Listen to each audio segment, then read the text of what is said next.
What's going on, guys, and welcome back to the channel. Have you ever sat back and wondered which manufacturer is most prevalent in a certain country? I mean, I know it sounds weird, but I found myself wondering this the other day and decided to do some research.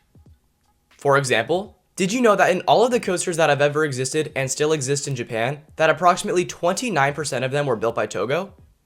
Yeah, that's no joke, 29%. And that may not sound like a lot, but when you think about it, that's actually a pretty good sized number.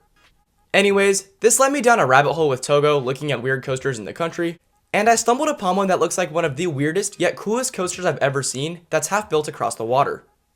With a 900-degree helix and a ride length spanning just under a mile long, this custom sit-down coaster that's been operational for nearly 3 decades now can take riders to speeds of up to 47 miles per hour and spans 279 feet over the ocean floor.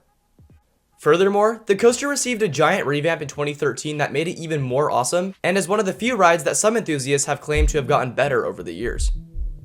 So what is this cool mysterious attraction, and where did it come from? This is the story of Sea Paradise's Surf Coaster Leviathan.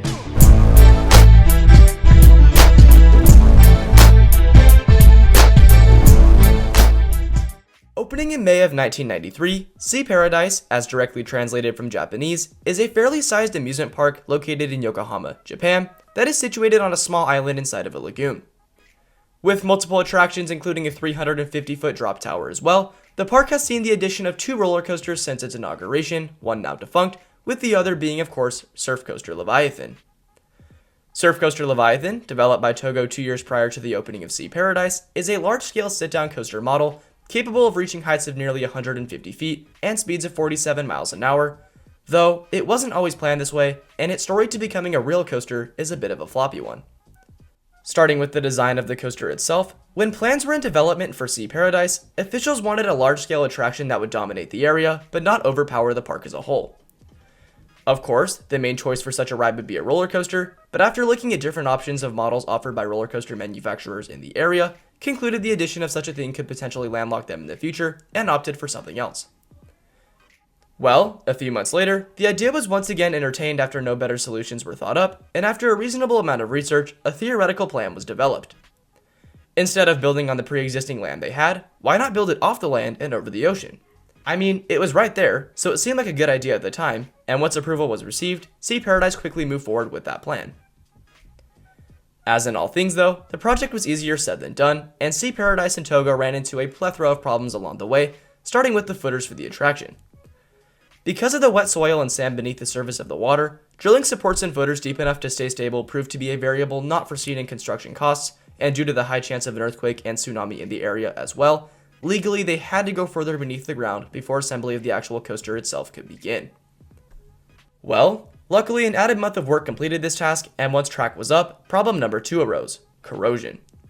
Saltwater corrodes metal 5 times faster than freshwater does, and so to combat this, Sea Paradise galvanized the entire layout, essentially coating it in a layer of zinc to slow the rusting process.